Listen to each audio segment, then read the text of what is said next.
Ljubljanski grad stoji na griču, kjer čas od nekdaj teče počasneje. Zeleni grič so ljudje naseljevali in obiskovali tisočletja.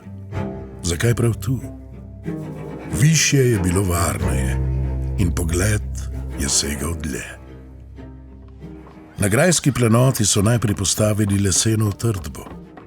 V 13. stoletju jo je nadomestila kamnita trdnjava. V 15. stoletju so jo porušili in na istem mestu zgradili današnji grad, simbol moči mesta, ki je pozneje izgubil sijaj. Leta 1970, ko smo vstopali v zapuščen grad, je imel ta res precej strašljivo podobo. Ta podoba je prav izzivala neko strast, da zavihaš rokave in se spopadeš s to žalostjo. Drzna arhitekturna prenova, ki je trajala več kot pol stoletja, je prinesla pionirske rešitve in grad vrnila mestu. Kako so arhitekti ohranili zgodovinske fasade, čeprav je grad doživel temeljito statično prenovo? Kaj na ljubljanski grad vsako leto privabi več kot 1.200.000 obiskovalcev? In kje se skriva skoraj 5.000 kvadratnih metrov povsem novih prostorov? Da lahko danes našo bogato kulturno dediščino z vsemi vsebinami in programi približujemo obiskovalcem, je ključno, da so vsi zgodovinski prostori namenjeni javnosti. Prav na grajskem griču danes sije krona nad mestom. Ljubljanski grad.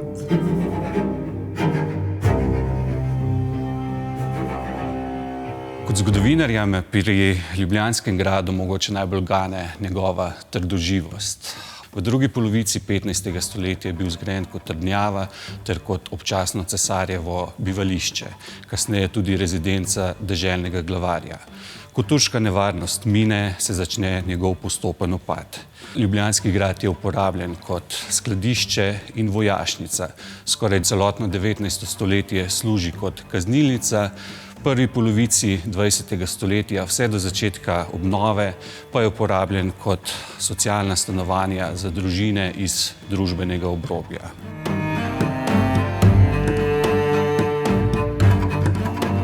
Zidovi so nosili sledi številnih prezidav, izgub in razkroja, a v njih je bila tudi skrita moč.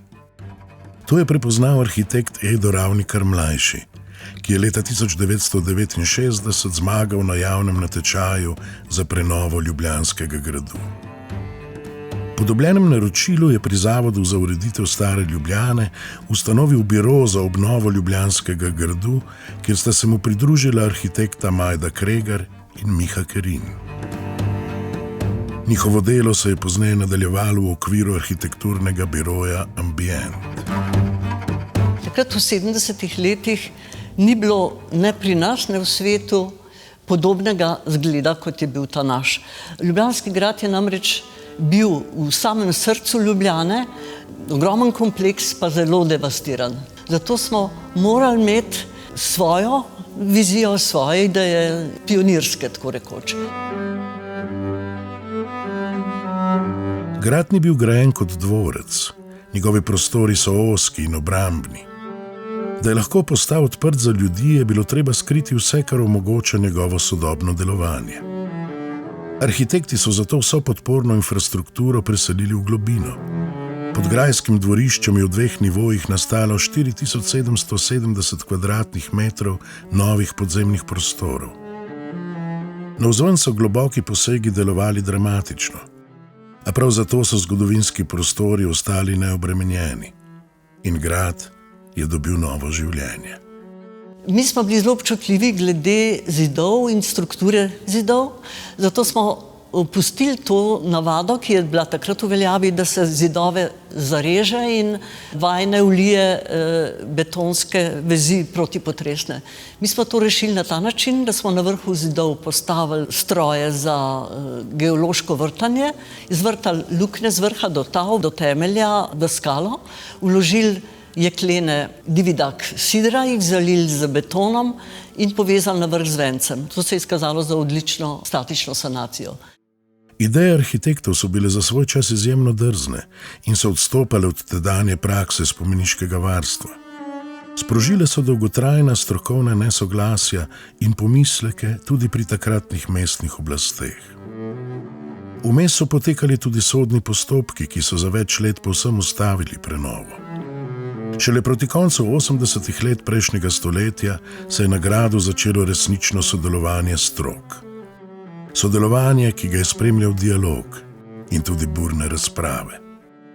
Vendar smo bili dogovorjeni, da je razprava enakopravna, vsak mora povedati svoje mnenje in ga argumentirati, ampak tudi ima pravico povedati mnenje z kakšnega drugega področja. Ljubljanski grad je bil in ostaja kompas mesta. Še vedno velja, da je višina grajskega stolpa tudi mera, do katere se da graditi stolpnica, in ta mera, točno vem, je 100 metrov. Grad čezmerno, kot rečeno, določa rast mesta v višino in v širino. Strehe gradu so tako razgibane, da zanje ni bilo standardnih rešitev. Strešniki iz jekorja so bili takrat popolna novost. Lahkotnost materiala in dvig slemena sta prinesla 1210 kvadratnih metrov novih uporabnih površin pod streho. Za natančno razporejanje kar 133.300 strešnikov so arhitekti razvili lastno programsko orodje.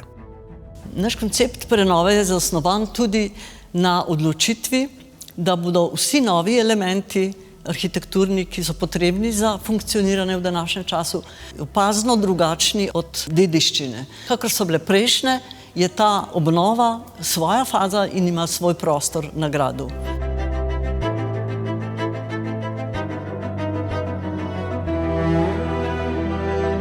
Dolgo je veljalo prepričanje, da grajska planota skriva le malo arheoloških sledi. Leta 1988 pa so mlademu arheologu zaupali manjše raziskave, ki so razkrile plasti bolj zgovorne, kot je kdo pričakoval. Še isto leto, torej 1988, smo odkrili vrsto zidanih struktur, zidov. Kmalu se je izkazalo, da v bistvu na tem mestu seveda ne odkrivamo samo stolpa piskačev, ki smo ga tako potiho tam sicer pričakovali, ampak da je ta stolp piskačev pravzaprav predelan in prezidan starejši vhodni stolp. Pa še hitro odkritje prav zgodovinskega kurišča na samem dvorišču sta popolnoma spremenila našo vlogo v skupini, ki je tisti trenutek skrbela in bdela nad prenovo samega gradu. Najd je bilo vedno več. Skozi desetletja se jih je nabralo več kot 17.000. Vsak grad nosi sledi časa. Nikakor ne moremo stavbne kulturne dediščine gledati kot kup kamenja, ampak je to kamenje zloženo na zelo poseben, unikaten način, ki nam sporoča, kako so živeli, kako so ustvarjali ljudje pred nami. Na nek način si skozi to materialno dediščino podajamo roke. To se mi zdi pri ukvarjanju s kulturno dediščino nekaj najlepšega. Danes je grad odprt vse dni v letu. Postal je prostor srečevanj. Njegov utrip ustvarjajo ljudje. Motivacija in zavzetost pri delu, zvestoba in pripadnost zavodu, predvsem pa pozitivna delovna klima so tiste odlike, ki jih najbolj cenim pri delu 83 zaposlenih javnega zavoda Ljubljanski grad.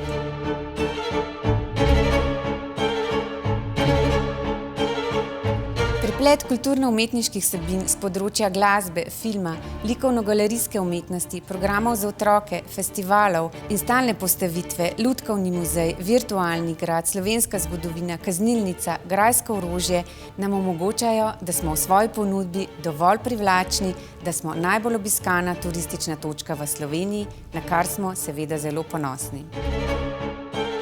Na leto nas obišče več kot 1.200.000 obiskovalcev.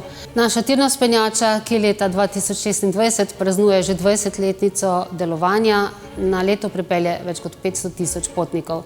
Letno ustvarimo več kot 10 milijonov evrov prometa in več kot 80% prihodkov je lastnih. Grad ni več zgolj priča preteklosti, temveč prostor glasov, umetnosti in življenja. Ko zdaj prihajam na grad, se počutim seveda kot doma. V tem dolgem času sem se udomačila. Opazujem ga z eno določeno skrbjo, če bo preživel dolgo časa, tako kot smo želeli, kako se bo obnašal v bodočnosti. Ko primerjamo Ljubljano z drugimi podobnimi mesti, ki imajo svoj grad na griču in reko, ki teče pod njim, potem hitro sprevidimo, da je Ljubljanski grad nekaj posebnega. Skozi dolga leta oživljanja je vendarle na koncu nastalo gornje malo mesto, rečemo, ki ima celo svojo postajo, ki ima svoj trg, okoli katerega so nanizane različne stavbe, ki so namenjene različnim dejavnostim, različnim funkcijam.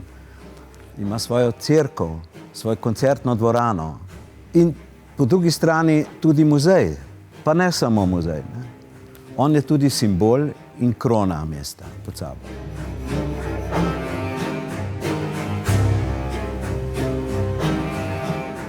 Naj bo Ljubljanski grad še naprej v ponos svojim meščankam in meščanom, obiskovalcem vir spoznan o naši bogati zgodovini, umetnikom odprt oder za nastope, mlajšim obiskovalcem inkubator za domišljijo ter ljubiteljem kulinarike mesto izbranih grajskih užitkov.